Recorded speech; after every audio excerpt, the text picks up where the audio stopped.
छत्तीसगढ़ में लाल आतंक को बड़ा झटका मिला है। कांकेर में जवानों ने नक्सलियों की मान में घुसकर 29 नक्सलियों को ढेर कर दिया। मरने वाले नक्सलियों में नक्सली कमांडर शंकर राव और ललिता माड़वी भी शामिल हैं। नक्सलियों से आधुनिक हथियार भी बरामद हुए हैं।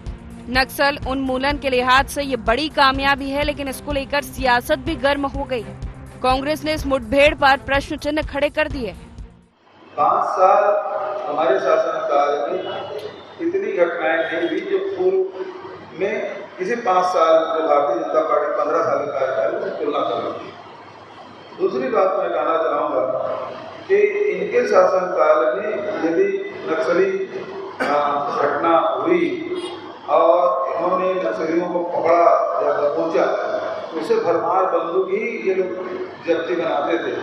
हमारे शासनकाल में एक भी भरमार बंदूक की जब्ती नहीं हुई। इस मुठभेड़ में सत्यता जनता के सामने आना चाहिए कि 29 के 29 जो मुठभेड़ में मारे गए, क्या ये पूरे नक्सली हैं या कहीं निर्दोष आदिवासी तो नहीं है।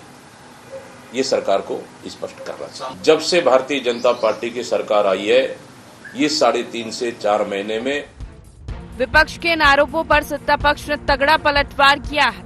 सत्ता पक्ष से स्तरहीन राजनीति का नमूना और जवानों का मनोबल तोड़ने की कोशिश करार दे रही है।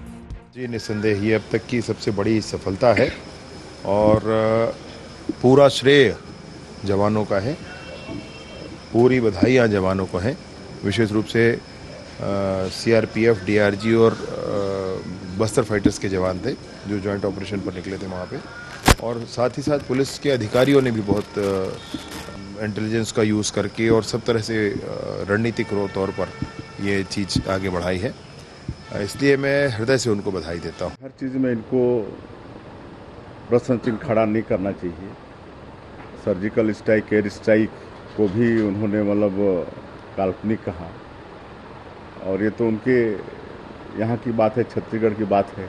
अगर यहीं कहीं यहाँ किसी भी तरह से अगर ये फर्जी है तो उसको प्रमाणित करें कि अगर वो वीडियो कॉन्फ्रेंस के द्वारा भी मतलब वार्ता कर सकते हैं। एक बार नहीं, कई बार हमारे प्रदेश के गृह मंत्री के द्वारा उनको कहा गया और हम भी आज मुख्यमंत्री के नाते उनको कहते हैं। देखिए, हम लोग मजबूती के साथ लड़ाई लड़ते हैं। नक्सलवाद छत्तीसगढ़ में बड़ा चुनावी मुद्दा है। भाजपा छत्तीसगढ़ को नक्सल मुक्त बनाने का दावा कर रही है। भाजपा की सरकार बनने के बाद छत्तीसगढ़ में अब तक 80 से ज्यादा नक्सली मारे जा चुके हैं। तय है भाजपा इसका चुनावी फायदा उठाने की कोशिश करेगी। शायद यही वजह है कि कांग्रेस जवानों की इस कामयाबी पर भी सवाल खड़े कर रही है। जनता इसे किस रूप में देखती है, ये देखने लायक होगा। कैमरामैन अखिलेश पवार के साथ गोपी कृष्ण साहू की रिपोर्ट।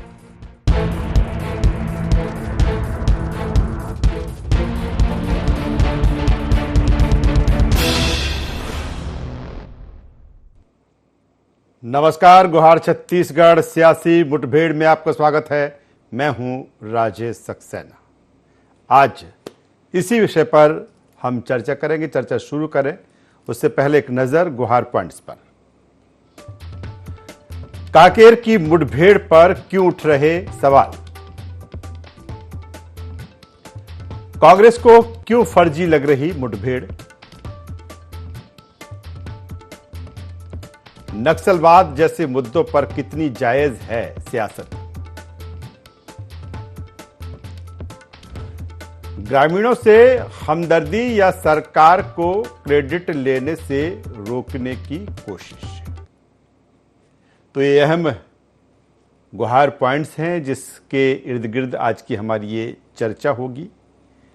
जिस तरह से जब बात छत्तीसगढ़ की आती है तो फिर सबसे ऊपर आता है वहां का नक्सलवाद। नक्सलियों की लगातार वारदातें, लाल आतंक भी इसे कहते हैं, और मुझे लगता है लंबे समय से छत्तीसगढ़ इस दंश को झेल रहा है। तमाम जवानों की जिस तरह से शहादत हुई, कई नेताओं की, कई आम नागरिकों की, लेकिन नक्सलवाद है कि रुकने का नाम नहीं ले रहा। छत्तीसगढ़ के कांकेर में जवानों और नक्सलियों के बीच हुई मुठभेड़ में जवानों को बड़ी सफलता मिली। कांकेर जिले के हापा टोला में हुई मुठभेड़ में 29 नक्सलियों को मार गिराए जाने का जिस तरह से खबर है, पुलिस नक्सलियों के बीच हुई मुठभेड़ को लेकर प्रदेश में सियासत भी गर्म है। लेकिन यहां सवाल इस बात को लेकर उठता है कि नक्सलवाद से कोई भी दल हो, सब प्रभावित है। नक्सलवाद से वहां की जनता प्रभावित है, नक्सलवाद से वहां के जवान और फोर्सेस परेशान हैं। फिर इस तरह की सियासत और राजनीति क्यों? क्या एक बड़ी वजह यह भी है नक्सलवाद के पीछे छत्तीसगढ़ में कि जिस एकजुटता के साथ इस अभियान को छेड़ा जाना चाहिए उसमें कमी है? आज इसी से जुड़े बिंदुओं पर मैं चर्चा करूंगा, बातचीत करूंगा। चर्चा शुरू करें उससे पहले अपने खास मेहमानों के पास चलता हूं, खास पैनल के साथ चलता हूं, फिर इस चर्चा को हम आगे बढ़ाएंगे। 3 खास मेहमान हमारे साथ जुड़ रहे हैं। हमारे साथ में हैं के.एस. चौहान साहब, प्रवक्ता हैं छत्तीसगढ़ भारतीय जनता पार्टी के। के.एस. चौहान साहब, स्वागत करूंगा आपका। हमारे साथ में सत्यप्रकाश सिंह जी हैं, प्रवक्ता हैं छत्तीसगढ़ कांग्रेस के। सत्यप्रकाश जी, आपका स्वागत है। और वरिष्ठ पत्रकार, राजनीतिक विश्लेषक के शर्मा जी हमारे साथ जुड़ रहे हैं। के शर्मा साहब, मैं आपका भी बहुत स्वागत करता हूं। सबसे पहले सत्यप्रकाश सिंह जी, मैं आपके पास में आता हूं और सीधा सा सवाल, छोटा सा एक सवाल कि जिस तरह से लाल आतंक के खिलाफ, नक्सलियों के खिलाफ जो कार्रवाई हुई है और कहा जा रहा है कि तकरीबन 29 से ज़्यादा या 29 जो नक्सली हैं वो इस मुठभेड़ में मारे गए और कई इनामी नक्सली भी थे, यहाँ तक कि एक 25 लाख का भी इनामी था। किस रूप पे लेती है कांग्रेस की, क्या नक्सलवाद के खिलाफ ये जो एक बड़ी लड़ाई है कहीं ना कहीं अब सही दिशा में बढ़ रही है? राजेश जी, देखिए, सबसे पहले तो मैं आपके प्रतिष्ठित चैनल के माध्यम से उन जवानों के साहस को मैं प्रणाम करता हूं, सलाम करता हूं और उनके जो घायल हुए उनका जल्द स्वास्थ्य लाभ की कामना करता हूं। देखिए, एक चीज मैं बोलूंगा कि मीडिया में खबरें फैल रही है कि कांग्रेस पे सवाल खड़े कर रही है। मैं देखिए स्पष्ट करना चाहता हूँ कि कांग्रेस इस एनकाउंटर में जो वारदात हुई है उस पर कोई सवाल खड़े नहीं कर रही है। भाई, हमारे जवानों ने अगर हमले किए हैं, 29 नक्सली अगर ढेर हुए हैं तो बहुत अच्छी बात है। नक्सली एक सामाजिक बुराई है, मतलब समाज के तौर से देखा जाए तो वहाँ विकसित समाज की एक अड़चन है वो, तो उसके लिए तो हम भी विपक्ष के तौर के साथ सरकार की। मगर देखिए मुख्य बात क्या है, इससे पहले की घटनाएं देखिए, के शर्मा जी बैठे बता देंगे। 2-3 घटनाएं जब से सरकार बनी, विश्वदेव सरकार, 2-3 घटनाएं ऐसी हुई है कि एक तो एक गांव में घटना हुई थी जहाँ 3 लोगों को एनकाउंटर मार दिया था। वहां के सरपंच ने बोला कि ये हमारे गाँव के निवासी थे। तो ऐसी घटनाएं हुई है, उन पे हम सवाल खड़ा करते हैं। ऐसी घटनाएं नहीं होनी चाहिए कि आप एनकाउंटर कर दिए, इसके बाद बोलिए कि फर्जी एनकाउंटर हो गया, किसी ग्रामीण को एक निर्दोष की आप हत्या कर दे और उसको नक्सली बता दे, तो सवाल वहां खड़ा हो रहा है। और ऐसा क्यों हो रहा है? 3 महीने के बाद अगर बात करूं, इस वारदात को हटा जी, ये नक्सली वारदात है, नक्सली को मारा गया, नक्सली मारा गया, अच्छी बात है। इसकी बात को हटा दें तो ऐसी बहुत सारी ऐसी घटनाएं हुई है विश्वदेव सरकार बनने के बाद, जो फर्जी करके एनकाउंटर की गई, फर्जी केस करके फिर से जेलों में डाला गया है। और 15 साल जब साल के तब ये होता था। देखिए, हमारी सरकार जब आई थी तो हमने जितने फर्जी केस उनको जेल से बाहर निकाला था। सत्यप्रकाश जी, नहीं लगता कि नक्सलवाद से लंबे समय से छत्तीसगढ़ ग्रसित है, लेकिन जिस तरह से बात की जाए जवानों की और उन्होंने जिस तरह से मुठभेड़ में 29 नक्सलियों को जिस तरह से मार गिराया और 25 लाख का इनामी उसमें एक नक्सली है और अन्य कई है, फिर क्यों कांग्रेस को लगता है कि नहीं ये जो मुठभेड़ है सही नहीं है और आप इसका प्रमाण मांग रहे हैं, इसीलिए सवाल उठ रहे हैं कांग्रेस पर? सत्यप्रकाश राजेश जी, देखिए, आपने जो सवाल किया वो थोड़ा सा आपने घुमा के किया। हमने सवाल नहीं खड़े किए, हमने सवाल ये किया कि ऐसी घटना तो नहीं जो 3 महीने पहले जो उनकी सरकार बनने के बाद हुई है। बात यहाँ वो है कि ऐसी घटना नहीं होनी चाहिए, फर्जी एनकाउंटर नहीं होनी चाहिए। सवाल यहाँ ये खड़ा होता है, अगर नक्सली इस पे ढेर हुए अच्छी बात है, जैसे मैंने बोला नक्सली एक बुराई है, विकसित समाज के लिए एक अड़चन है, तो वो तो होनी चाहिए, विपक्ष के तौर हम भी उनके साथ है, मगर फर्जी नहीं होनी चाहिए। ये सवाल खड़ा होता है कि फर्जी एनकाउंटर बढ़े हैं, जब से बीजेपी सरकार बनी है और उनके फर्जी केसेस बढ़े हैं, वहाँ के आदिवासियों के, वहाँ के वनांचल लोगों के ऊपर फर्जी केसेस बढ़े हैं। तो सवाल ये खड़ा हो रहा है कि कहीं वैसे नहीं होने चाहिए, या वैसे है तो वो भी सरकार को बताना पड़ेगा, ये है सवाल। चलिए, सरकार को बताना पड़ेगा।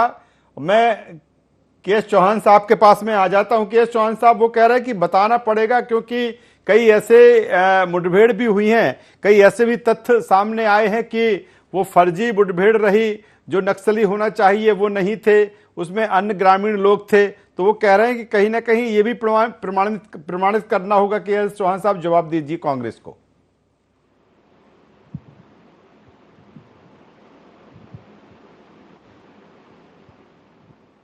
के चौहान साहब के पास आवाज पहुंच रही है मेरी?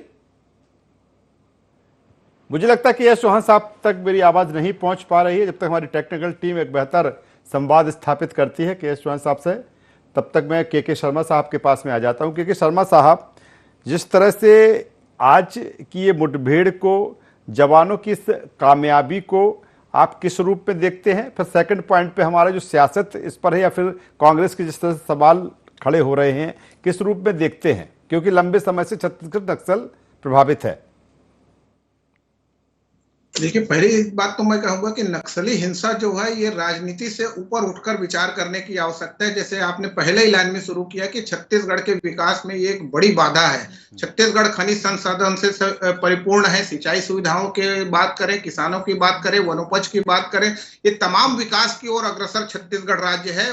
आज यदि 1.5 लाख करोड़ का हमारा बजट जा रहा है तो इसमें छत्तीसगढ़ के विकास को भी दर्शाता है। लेकिन जिस तरह से इस तरह से राजनीति करना कि सेना के जवान, पुलिस के जवान घर से दूर जाते हैं, अपनी जान को जोखिम में डाल करके इस अभियान में जुटे हुए, उनके मनोबल को बढ़ाने का समय है, जो मुझे लगता है इस समय इस प्रकार के जो करना। कि एक चीज उन्होंने कहा कि सत्य प्रकाश जी ने कहा कि शहादत को सलाम। एक अच्छी बात यह है कि किसी भी सेना या पुलिस के जवान की इसमें शहादत नहीं हुई है। 2 घायल हुए हैं जिनको रायपुर लिफ्ट किया गया। विकास की सबसे बड़े यहीं पे वो सवाल खड़े होता है कि स्वास्थ्य सुविधाएं बस्तर में क्या है कि वहां से आपको एयरलिफ्ट करके जवानों को आपको रायपुर लाना पड़ा, घायल जवानों को। ये भी एक सवाल है। दूसरी चीज ये है कि इसमें संदेह वाली क्या बात है, जैसे जिस तरह से जितने सभी वर्दीधारी हैं, नक्सलियों की ओर से इस प्रकार से अभी तक कोई बयान नहीं आया है कि हमारे ओर से कहीं जो मारे गए वो हमारे लोग नहीं थे। तमाम प्रकार की बातें हैं। अभी तो चुनाव के समय बौखलाहट है नक्सलियों में।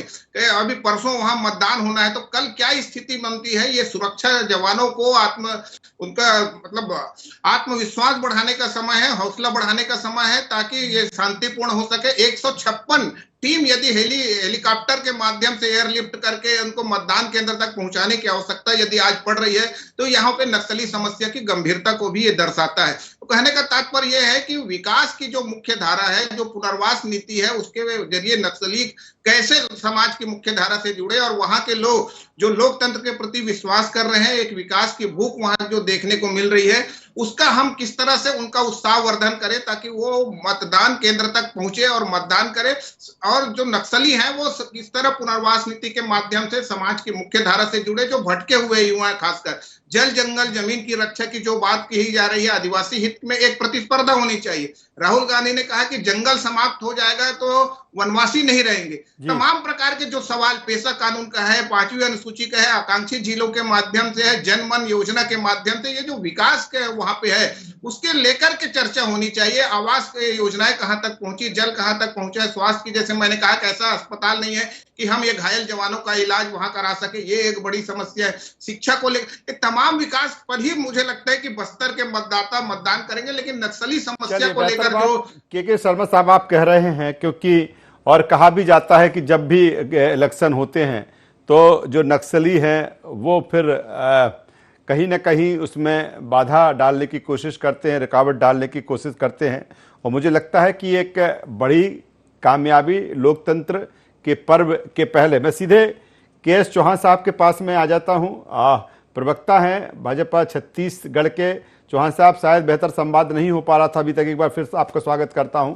और मेरा सीधा सा सवाल आपसे यही है कि जिस तरह से निश्चित तौर पर एक बड़ी कामयाबी है जवानों को, नक्सलवाद के खिलाफ एक बड़ी ये कह सकते हैं सफलता भी है, लेकिन कांग्रेस कह रही है कि कहीं ना कहीं इससे पहले कई ऐसे मामले आए कि वो वास्तविक जो नक्सली होना चाहिए थे वो नहीं थे, उसमें आम ग्रामीण भी कहीं ना कहीं उन पर चोट हुई। दूसरी तरफ उनका ये कहना है कि आप ऐसा हुआ तो उनको प्रमाण भी इसके चाहिए। क्या कहेंगे KS चौहान साहब? राजेश जी, सबसे पहली बात तो ये है कि इनको इससे कोई लेना देना नहीं है कि नक्सली मारे गए हैं कि नहीं मारे गए हैं। नक्सलियों का खात्मा हो रहा है कि नहीं हो रहा है, इससे इनको कोई लेना देना नहीं है। बस्तर में एक अच्छी व्यवस्था स्थापित हो रही है, इससे कोई लेना देना नहीं है। हमारे जो जवान हैं वो मुंह तोड़ जवाब दे रहे हैं और बहुत ही मेहनत से उन्होंने ये सब चीजें की है, इससे कोई लेना देना नहीं है। बस इनको अपनी राजनीति करनी है, प्रमाण चाहिए इनको, हर चीज में प्रमाण चाहिए। और जहां पर ये लोग करते हैं वहां पर इनको प्रमाण नहीं चाहिए। वहां पर ये जब इनके कार्यकाल में घटना होती है तो ये लोग बोलते हैं कि हम आगे इसकी जांच करवाएंगे और जांच करवाते रहते हैं और हत्याओं पे हत्या होती रहती है, टारगेट किलिंग होता रहता है। यहाँ तक कि चुनाव वाले दिन भी वहां पर फायरिंग होती है और ये किसकी मिली भगत है ये इन्हीं लोग बता सकते हैं। इनके ही कार्यकर्ता, इनके ही पदाधिकारी उनको नक्सलियों को लेके जाते हैं और इलाज करवाते हैं और पकड़े जाते हैं और कई ऐसे सबूत मिलते हैं। तो इसके बारे में ये कुछ नहीं बोलेंगे। दूसरा, लोन वर्राटू अभियान के तहत जो केंद्र ने उनको जो सुविधाएं पहुंचाई हैं उसके कारण आज हम नक्सलियों पे नकेल कर सके हैं। आज जब हमारे गृह मंत्री विजय शर्मा जी ने 5 लाख रुपए का इनाम लगते हैं कवर्धा में कि कोई भी नक्सल गतिविधियों को या नक्सलियों को पकड़ाएगा तो हम 5 लाख रुपए का उसको इनाम देंगे। आज जब शंकर राव जैसा जिसके ऊपर 25 लाख रुपए इनाम है, जो एक बहुत कुख्यात नक्सली था, आज वो मारा जाता है, जिसकी पुष्टि की जाती है। आज इस पे ये प्रमाण मांगते हैं। शर्म आनी चाहिए इनको। आज राजनीति को आप परे रख के अपने छत्तीसगढ़ के बारे में सोचे, अपने बस्तर के इलाके के बारे में सोचे। इसी वजह से बस्तर की जनता ने इनको उखाड़ के फेंक दिया, इनको जड़ से उखाड़ दिया। इसी वजह से ये सभी चीजें हुई है। शर्म आनी चाहिए ऐसे प्रवक्ताओं को जो ऐसा टीवी डिबेट में बैठ के बोलते हैं। शर्म आनी चाहिए ऐसे कांग्रेसी नेताओं को, जो इसीलिए इनका ये हाल है कि ये ना काम कर पाए अपने छत्तीसगढ़ के लिए और जो काम कर रहा है और उससे प्रमाण मांगते हैं। शर्म आनी चाहिए, शर्म आनी चाहिए आपको। जो वहां पर हमारे जो जवान है लेकिन KS चौहान साहब वो ये भी कह रहे हैं दीपक बैज जी ने जिस तरह से कहा कि अगर नक्सली अगर ओरिजिनल है तो बड़ी कामयाबी है ये। मैं वही तो बोल रहा हूँ, शर्म आनी चाहिए कि आज जो जवान जान हथेली पे रख के ये टारगेट कर रहे हैं, ये इसको अंजाम दे रहे हैं, हमारी रक्षा कर रहे हैं और हम उनके ऊपर उंगलियां उठा रहे हैं। इन्होंने पुलवामा पे भी उंगलियां उठाई थी, क्या हुआ? इन्होंने EVM पे भी उंगलियां उठाई थी, क्या हुआ? कुछ नहीं हुआ। ये अपनी दुर्गति पे दूसरों के ऊपर उंगलियां उठाते हैं। आज सिर्फ इन लोग को इससे कोई लेना देना नहीं है। चलिए जवाब ले लेता हूं राजेश जी, इनको सिर्फ इस पे लेना देना है कि आज चुनाव है, चुनाव में ये लोग अपना पलड़ा उधर भारी मत हो जाए। चलिए जवाब ले लेता हूँ, सत्य प्रकाश सिंह जी से जवाब ले लेता हूँ, आपके ही सवालों के जवाब ले लेता हूँ। सत्य प्रकाश सिंह जी जवाब दे दीजिए KS चौहान साहब जो कुछ कह रहे हैं। KS चौहान साहब थोड़ा ज्यादा ही बोलते हैं, पानी नहीं पिलाए थे। देखिए मैं एक बात बोलूंगा, देखिए शर्म तो सब आनी चाहिए थे, इनको सब शर्म कहाँ पूछे। जब रमन सिंह बोलते थे कि मैं 2 मिनट में 80 खत्म कर दूंगा, दिल गवारा नहीं करता। तब शर्म क्यों नहीं है जब इन्होंने बोला KTS उसी को बोला था कि आप तनख्वाह दीजिए, आराम से बैठ जाइए। तब शर्म क्यों नहीं है जब IAS भारत में घुसता है और आपको पाकिस्तान में घुसने नहीं देता है और आप कवैया खा के आते, तब शर्म नहीं है आपको? शर्म तो इनको जब इनके सांसदों की गाड़ी में नकली पकड़ाते थे, शर्म तो तब इनको आनी चाहिए थी जब इनके जिला के उपाध्यक्ष ट्रैक्टर सप्लाई पकड़ाए गए थे।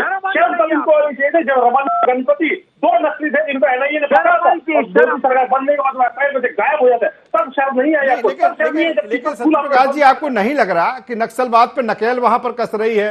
29 नक्सली जिस तरह से मारे गए, तकरीबन 80 की फिगर आ रही है कि 80 नक्सलियों को अभी तक मार गिराया गया है। नहीं, मैं उसी पर हूँ। देखिए वही मैं बोल रहा हूँ कि पहले की जो 3 महीने सरकार में फर्जी एनकाउंटर हुए हैं, इनके 15 साल के शासनकाल में हुए। जैसे मैंने बताया 14 से ज्यादा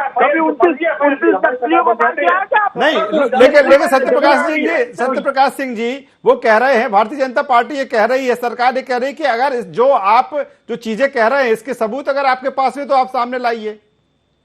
है क्या कांग्रेस के पास सबूत ऐसे? राजेश फिर वही बात मैं बोल रहा हूँ कि मीडिया या बीजेपी वाले सिर्फ खासतौर से बीजेपी में बात करते तो भ्रामक ये प्रचार करने में उत्साह है।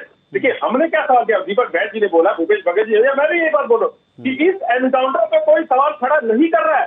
सवाल खड़ा ये हो रहा है कि 3 महीने के अंदर में बहुत सारे ऐसे एनकाउंटर हुए जो फर्जी है। इसीलिए लोगों को जानने के लिए, जनता को जानने के लिए, अगर ओरिजिनल तो अच्छी बात है, मगर आपने इससे पहले फर्जी एनकाउंटर किए हैं तो जनता को भी ये भ्रम है, इसलिए हो रहा है कि अगर ये एनकाउंटर फर्जी तो नहीं। ये सवाल हमारा नहीं है, ये सवाल हम खड़े नहीं कर रहे। फर्जी एनकाउंटर आपने किया 3 महीने के अंदर, आपको मैंने 2-3 उदाहरण बता दिए, तो इसीलिए मैं बोल रहा हूँ सवाल इस एनकाउंटर पर खड़े नहीं। चलिए छोटे जवाब लूंगा, आप चूंकि वक्त की कमी है मैं सीधे के शर्मा साहब के पास में आ जाए। तो के शर्मा साहब, अगर हम नक्सलवाद की समस्या की बात करें तो न केवल छत्तीसगढ़, बाकी अन्य कई राज्य भी उससे प्रभावित रहे हैं। चाहे हम उड़ीसा की बात कर ले, आंध्र प्रदेश की बात कर ले, महाराष्ट्र की बात कर ले, अन्य जगहों पर भी नक्सलवाद रहा है। लेकिन समय के साथ इन राज्यों में नक्सलवाद लगभग समाप्ति पर है, लेकिन छत्तीसगढ़ में अभी भी जड़ें लगभग मुझे लगता है कि बहुत हद तक नक्सलवाद की जमी हुई हैं। क्या उसके पीछे की वजह यही सियासत है? देखिए, सियासत तो अपनी जगह श्रेय लेने की, लेकिन केंद्र और राज्य सरकार दोनों की अपनी योजनाएं हैं। उसके माध्यम से सेना के जवान और स्थानीय पुलिस के जवान कहें या बस्तर फाइटर्स कहें, सब मिलकर के वहां पे संघर्ष कर रहे हैं। विकास के लिए भी केंद्र की ओर से आकांक्षी जिलों के माध्यम से, जैसे जनमन योजना बताया, उसी तरह राज्य की अपने की योजनाओं के माध्यम नियत नीलालार जैसी योजनाएं हैं। कांग्रेस ने भी अपने ओर से जो स्कूल बंद थे उनको खोलने का दावा करी। तमाम प्रकार के प्रयास हो रहे हैं, लेकिन राजनीतिक श्रेय की जगह में मुझे लगता है कि यहाँ पे आमचो बस्तर और आमचो पुलिस एक विश्वास पैदा करने वाली बात है कि जनता में एक विश्वास की भावना पैदा हो, राजनीति में एक लोकतंत्र के प्रति विश्वास की भावना पैदा हो। ये एक महत्वपूर्ण बात है। दूसरी चीज आपने की है, क्रेडिट को लेकर है, तो क्रेडिट को लेकर के जो सरकार में रहेगी उसको क्रेडिट होगा। और राजनीतिक षड्यंत्र की जो बात है, तो झीरम कांड से आ रहा है कि किसने षड्यंत्र रचा, तो ये तमाम प्रकार की बातें हैं कि वो सरकार के पास जा चुका है, न्यायिक जांच आयोग रिपोर्ट कब आएगी। लेकिन सर मुझे लगता है सर, क्योंकि एक दिन बाद ही वहां पर अभी चुनाव है, सिर्फ एक मान लीजिए एक सीट पे भी है,